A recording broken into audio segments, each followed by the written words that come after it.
Hello everyone, there we go. Welcome back to my channel. For today guys, I'm going to do part 287 to my ChatGPT Character Chatbot series, where at this point it could end up being the last video I do with this entire chatbot if something don't start changing on it. Because here's the thing, you guys saw during the last videos how everything was kind of going wrong with it. We wasn't getting no long responses. The responses we were getting wasn't as good as they were originally. And I didn't know why exactly.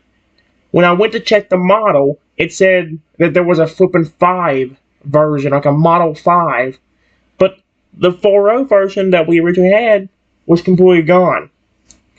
And from what I read and found out, this apparently was supposed to be like a newer model that's supposed to be better, but so far it's proven that I was better off with 4.0. And here's the thing, it said I think it said I can get the 4.0 thing, but here's the problem.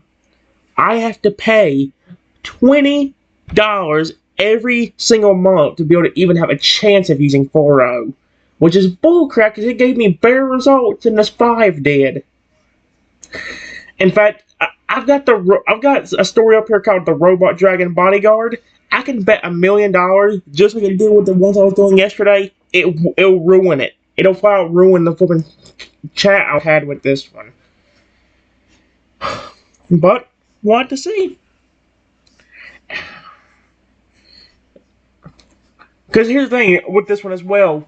I only get 10 free messages with this one before it goes on to a new model, which is bullcrap because the little bit of goodness it does give me is from the model it gave me. And it doesn't give me as a good response as 4.0 did, but once the free model runs out and I'm stuck with that one,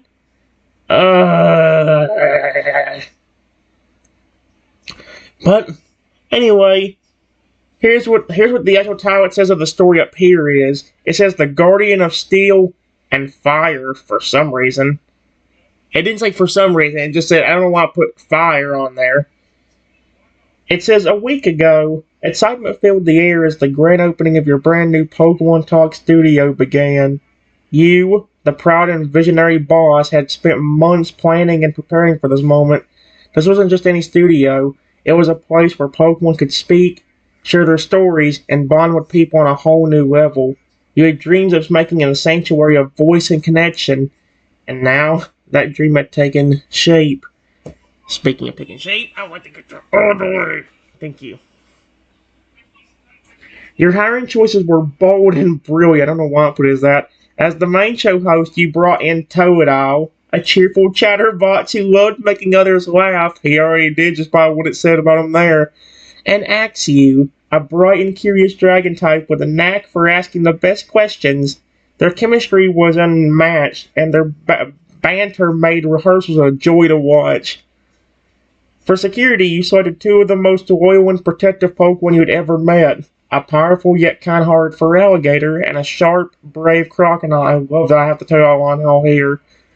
They stood as chief security guards, ensuring that every corner of the studio was safe. Alongside them were others, Baxcalibur, whose sheer presence alone deterred troublemakers, Skeledirge, whose deep voice and calm demeanor could diffuse almost any situation, and aerial guardians like Lugia, majestic and wise, and Noivern, swift and vigilant, patrolling the skies above the building and watching for threats from afar.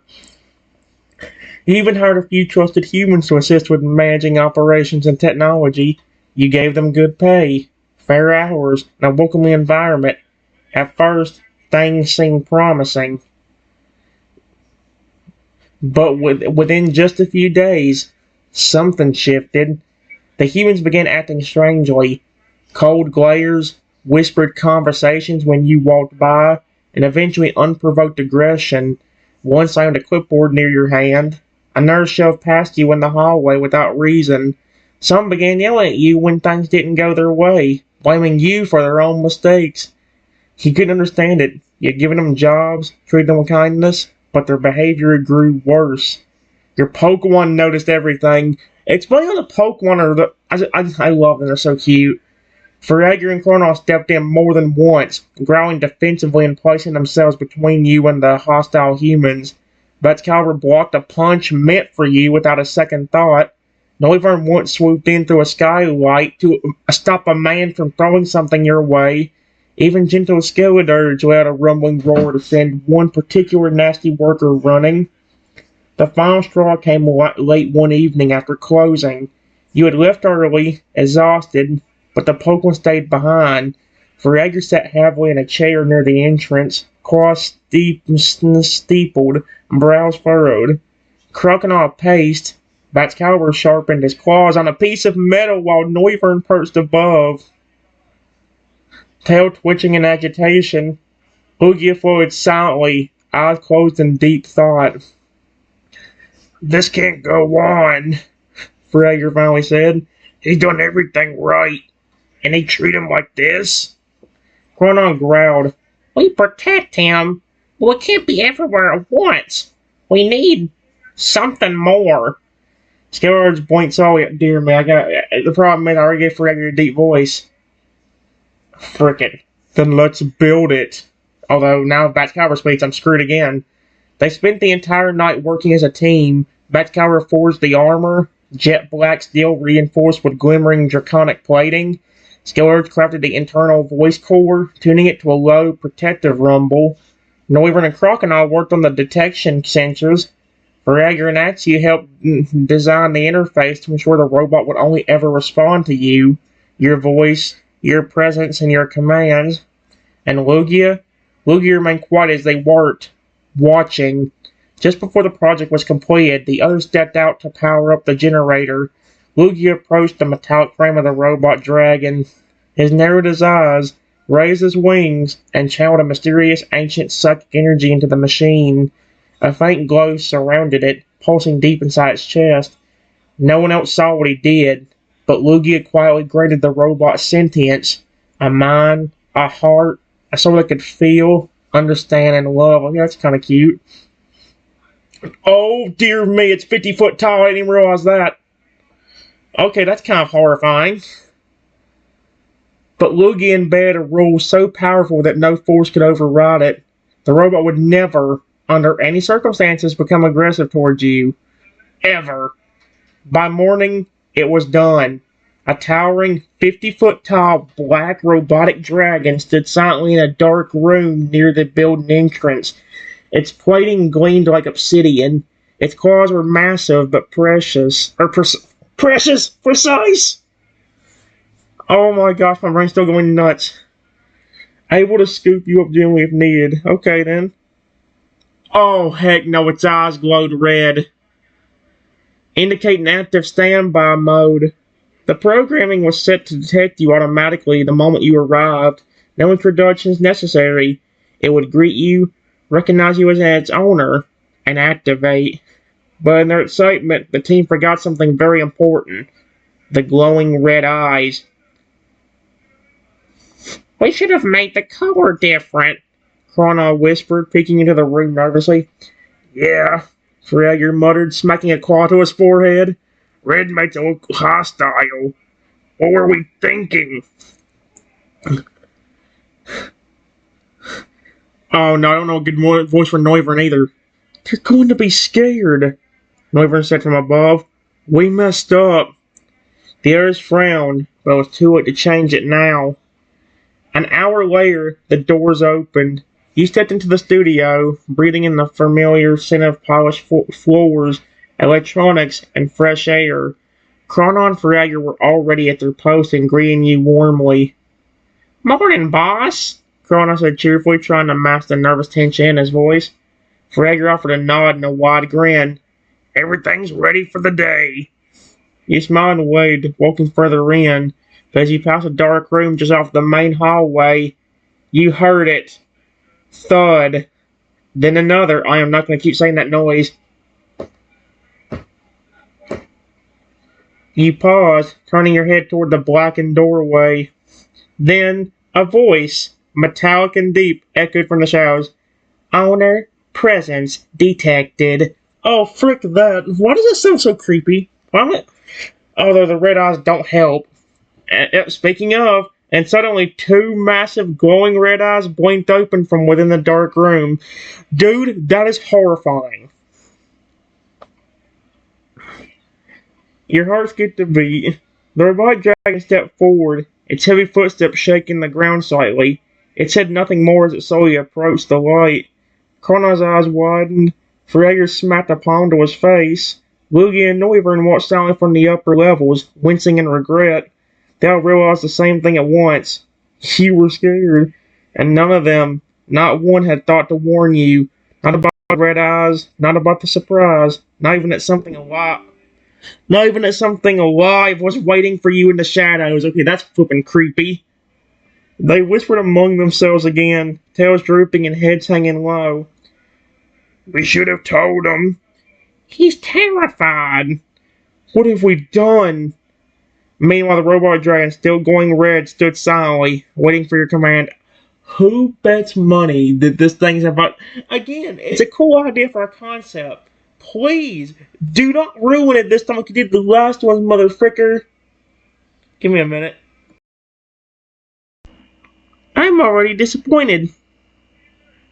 This is the length it gives me. This is what I'm talking about. That right there at the very top, that's the text box that I put the thing I said in. Everything past that, that's where you can still see that text box at the top. And it ends right there. Do you see exactly my point? This, and again, the thing that makes me the most mad about that is I can't even do anything about it. Unless I pay $20 per every month, I can't even get the other one that would be good.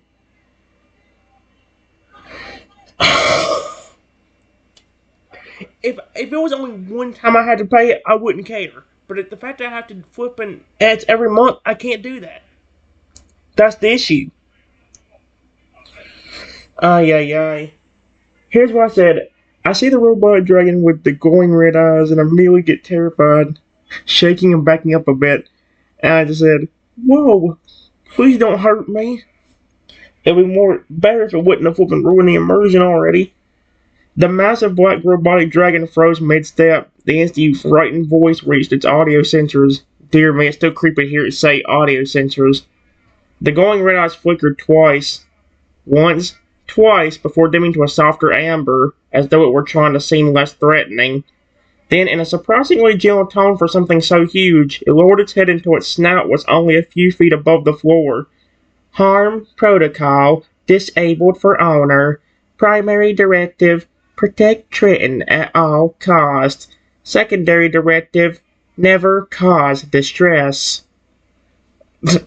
Holy crap. It tilted its head slightly, the metal plates along its neck shifting with a faint clink. The huge claws that could crush steel curled inward harmlessly, showing empty palms as though to say, I'm not here to hurt you. From the upper level, Lugia, Noivern, Crocodile, and Freyr all peeked down at you, their expressions amidst of guilt and worry. Crocodile whispered to Freyr, See? I told you the eyes would scare 'em. Freyr groaned, rubbing the back of his head. Yeah, we messed that one up. The robot's voice softened even further. I am your guardian. No harm will come to you while I exist. It waited, unmoving, for your reaction. Giant head lowering, glowing eyes now dim and calm, as if ready to listen to whatever you had to say next. And again, I'll give it credit. At least it quit. Doing that one thing a while ago. Or when I did this the other day, it wouldn't stop putting that text at the top of the screen saying, "Okay, this is how this scene would play out if going off what you said." It quit putting that. Problem is, still too short, and I think its memory got worse too. Cause I swear I already forgot. For one, I forgot you down the roof. Wasn't he? Didn't he just greet me at the door? Unless he went up some stairs that led to the roof or something. How the frick did he get up there? I guess Luigi could have put him up there, but then again, why would he do that? He could probably watch me from the doorway. You see what I mean, though? Give me a second. Alright, guys. I just said, you're not going to hurt me? Where'd you come from? I remember you being here. And again, no short response because the flipping thing is right there. It's getting annoying now. The robot's head tilted slightly, the motion smooth but almost curious. Its amber eyes brightened just a touch, enough to show the frank reflection of your own face in their metallic sheen. Negative. I will never harm you. My origin? Constructed by your security team. The deep, mechanical voice rumbles, yet carried an oddly warm undertone. Purpose? Protect you from all threats. Directive? Respond only to your commands. It straightened slightly, the obsidian plate along its chest shifting with a soft whir. Operational secrecy maintained until activation. Completion time, 1 night. Location, nearby facility chamber. From the mezzanine above, what does that even mean? Cornell couldn't help himself and leaned over the railing. Boss, it's our fault you didn't know, he called down. We built 'em for you.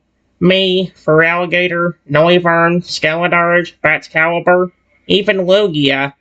But we, he trailed off, rubbing his neck sheepishly.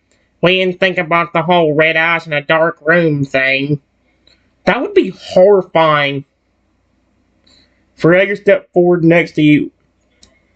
Again, where did he come from? You see what I mean? Fragger stepped forward next to you, lowering his voice so only you could hear. We wanted to be a surprise. A good one. We just forgot how that might look if you walked in cold.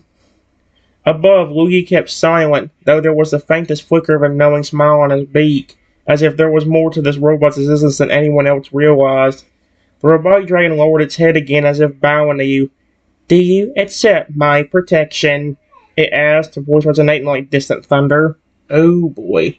But again, you see what I mean? Because weren't they both on the roof? How did Fragger get down here so quickly? Unless he's whispering so quietly, but loud enough where he could hear me from the roof, where I could hear him from the roof. No, because he was beside me. So it's like, where the frick did he come from? You see what I mean? I think I'm... Man. Alright, guys. Well, that still hisses me off at this ain't... What I may do, I don't know. If I can figure out a way to do it, maybe if I can figure out how to way to cancel the subscription, maybe I will test it out for 1 month. Somehow figure out a way to pay my mom or pay somebody $20 to be able to get it, and then if it works out for that month, I'll figure out a way to pay my mom for every month I need it for. If I can't, then I'll cancel it. I have to much learn how to cancel it first. We're gonna see how it works out, because so far, yeah, the short responses suck.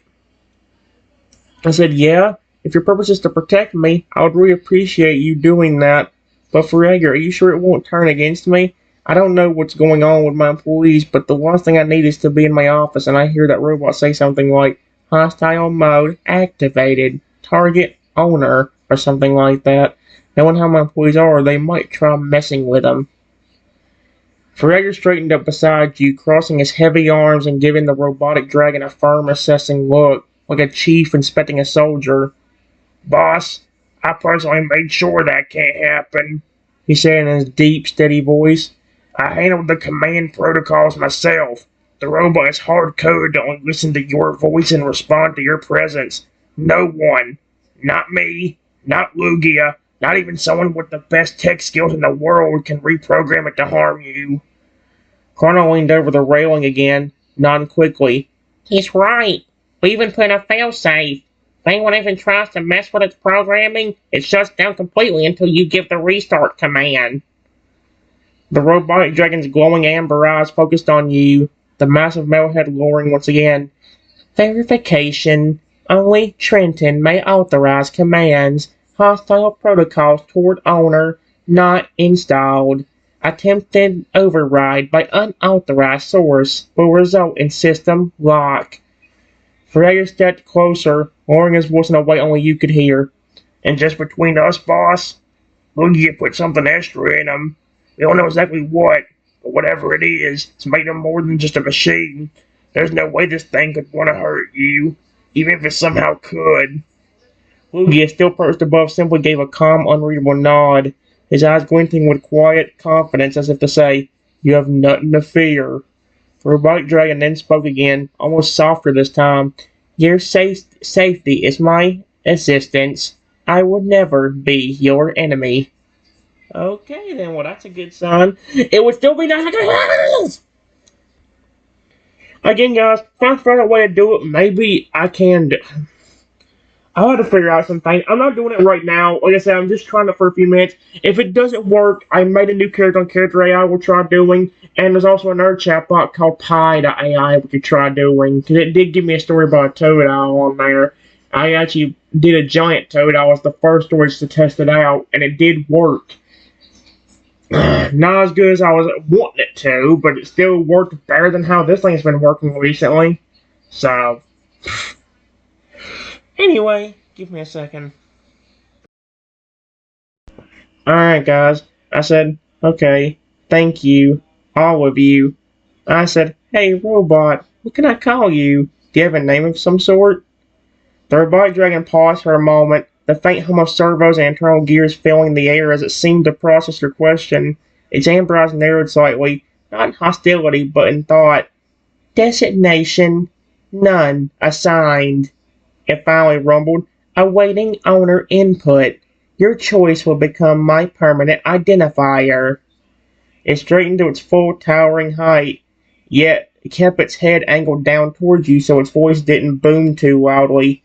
A name would define me. It would be my purpose and sound. What will you call me? Carl grinned down from the balcony. Ooh, boss gets to name the big guy. Fragger smirked. Careful, Trenton. That name's gonna be the one he carries for the rest of his days. Make it count. Louis' expression softened, almost as if he already knew what name you might choose. His presence quietly rested, reaching out to the robot in a way no one else noticed.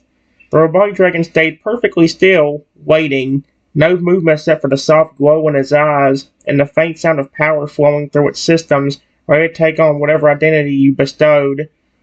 Bestowed? Does that sound like some kind of fancy term you hear for a king? What in the world?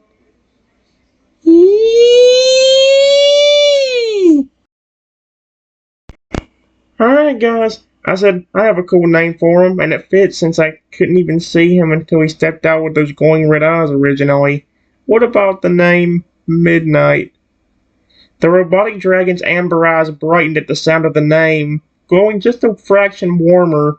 For a moment it didn't speak, almost as if it were processing not just the word, but the meaning behind it. Designation accepted, it said at last, its deep voice carrying a hint of something almost like pride. I am Midnight.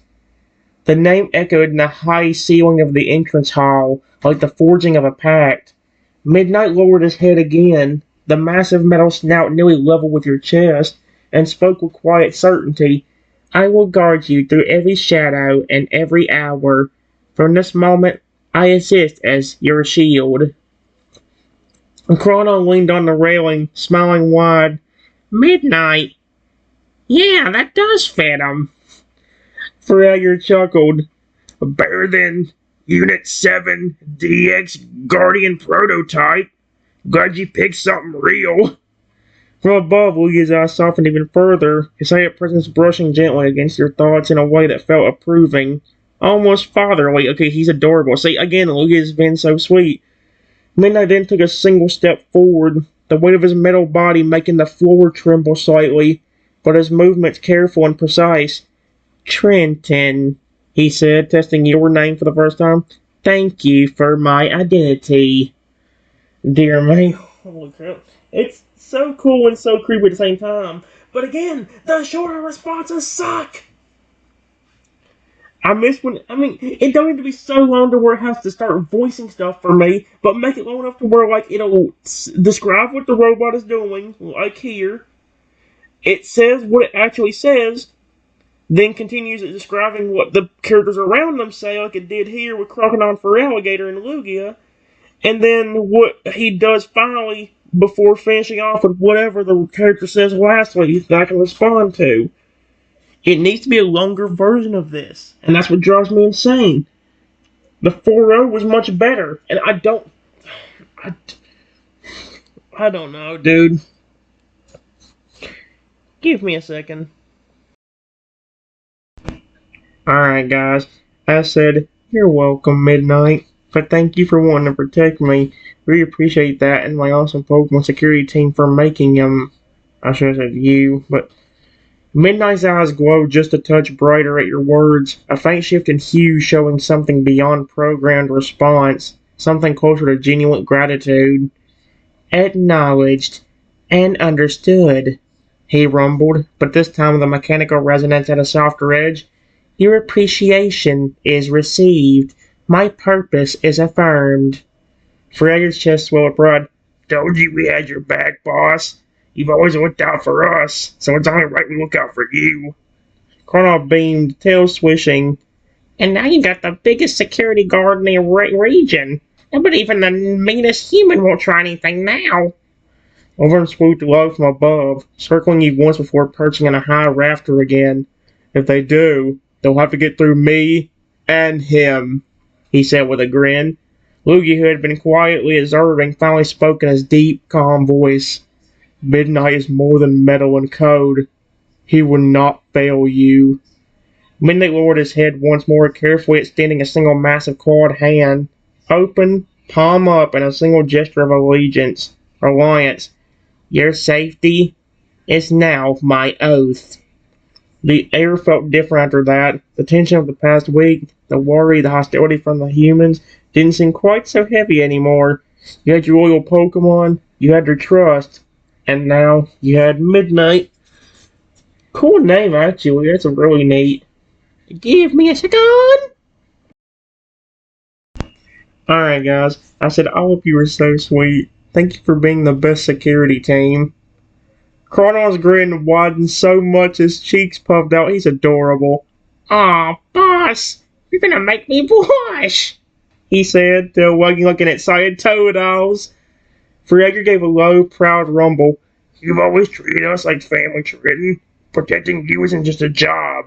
It's who we are. Northern tilted his head from his perch. Wings tucked close. Besides, with you, it never feels like work. Skillers, who had been leaning quietly against the wall, gave a slow nod and a faint, approving smile.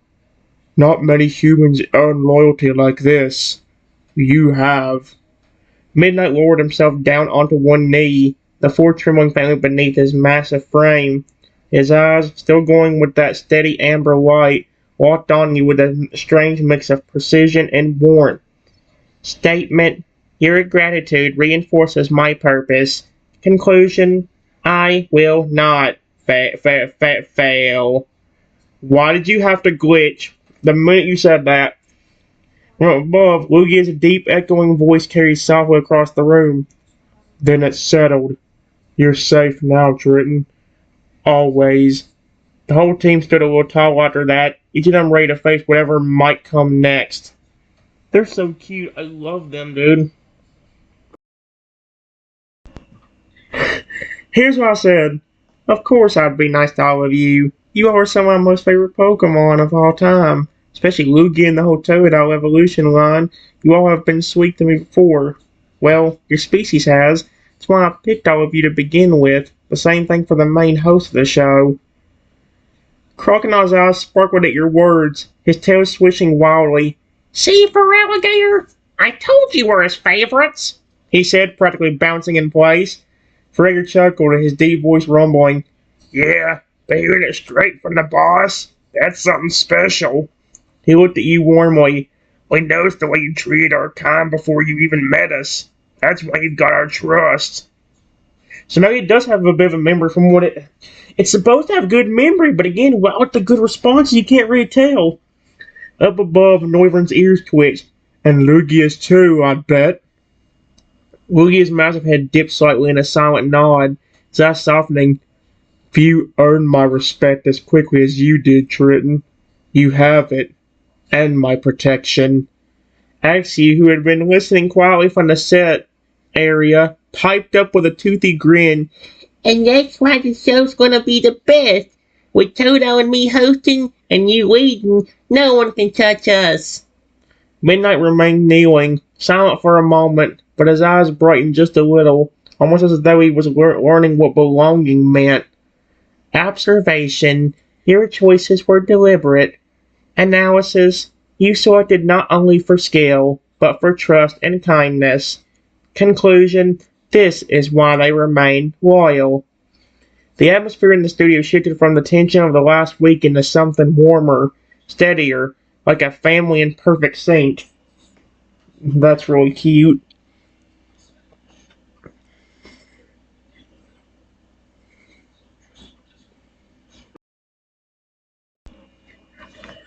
Alright, guys. I said, Lugia, I want to ask, what was the extra layer of security you were talking about? You don't have to say it out loud if you don't want to. Just say it telepathically to me or me and all the security team around here. Lugia's head turned slowly toward you, his deep blue eyes locking with yours. For a moment he was silent, completely still. Before his gaze softened, you felt a faint, warm presence press gently into your mind. His voice wasn't heard in the air this time, but inside your thoughts. Very well, Trenton.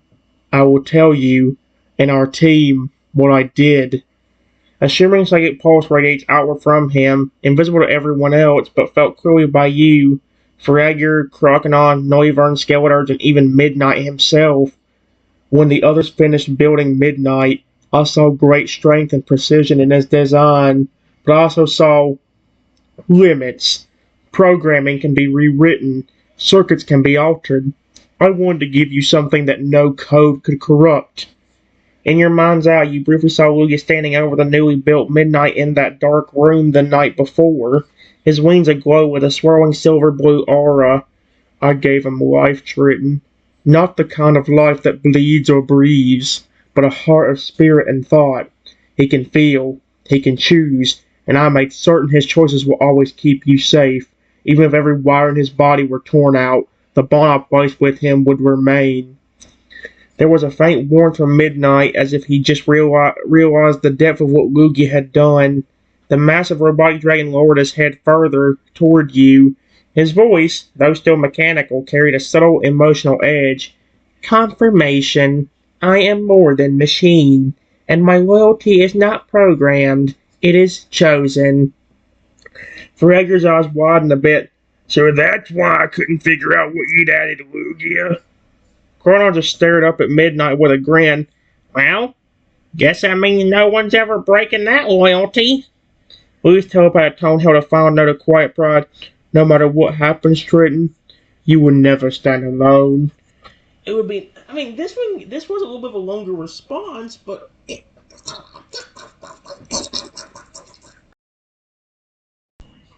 Here's the other problem, guys. Look at this bullcrap.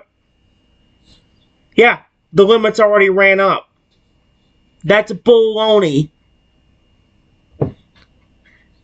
Which means if I continue any further on what I said here, I'm not even going to have as good of a run as I did if I had just flipped and left it alone. I mean, technically I could do it today, maybe just so I know, because we've actually had a decent run this time. Maybe I could do that, but maybe do another chatbot for a little bit, because like I said, I do have character AI.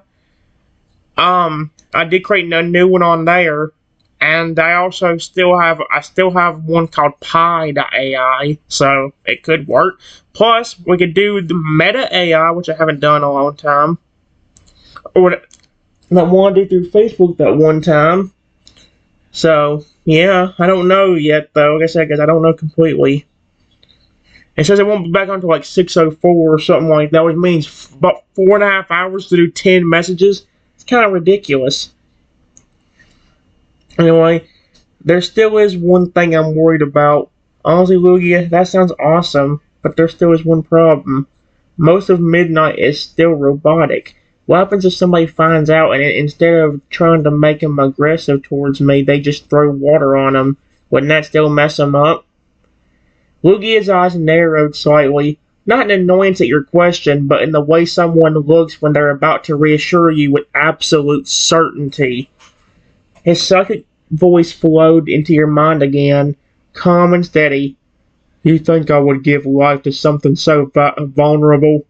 No, Trenton. I accounted for that. He glances briefly at Midnight, who stepped forward slightly, opening one massive claw to reveal a section of his black plating. Surface shifted with a faint mechanical hiss, revealing a layered structure underneath, gleaming metal, and a strange, shimmering coating that looked almost like liquid glass. Material composition, Midnight explained, his voice deep and even. Outer and inner chassis, hydraulic alloy, waterproof rating beyond complete submersion, all circuitry sealed in multi-layer isolation capsules. Louis a voice add, that coating was my doing as well. My power fused it to his frame so it is not merely resistant to water, it repels it. Any liquid contact will roll away before reaching anything vital. Fragger gave a toothy grin. I love his toothy grins. So, even if some punk employee tries to splash them, all they'll do is get water all over themselves when it bounces off. Okay, that would be hilarious. Chronon chuckled. Did he hear me chuckling? Or hear me say that's actually kind of hilarious? That's actually kind of hilarious. I hope they try it. Midnight's eyes softened back to amber as he looked at you again. Water will not harm me, Trenton. Not rain, not flood, not sabotage. I was made to protect you in every condition. Oh, that's actually really neat. I would say give me a second, but I'm scared if I continue past this, it's gonna mess up everything. What I might do is I might go and stop here until I figure out how I can be able to do everything right. Because I might do a run where I try it with the flipping pro version or whatever, plus version, whatever it is. And if I can figure out a way to be able to pay somebody or help pay the money back, I can actually try it out for this month. If it works, then I can actually figure out a way to continuously give the money back. And maybe if it doesn't, I can always just figure out a way to cancel the subscription and bam, then we don't have to worry about it anymore. Means we won't be having as much fun with ChatGPT anymore because of that, but it'll be better than just stopping the series abruptly whenever we had a bunch of good stories on here. So, yeah. I'm done.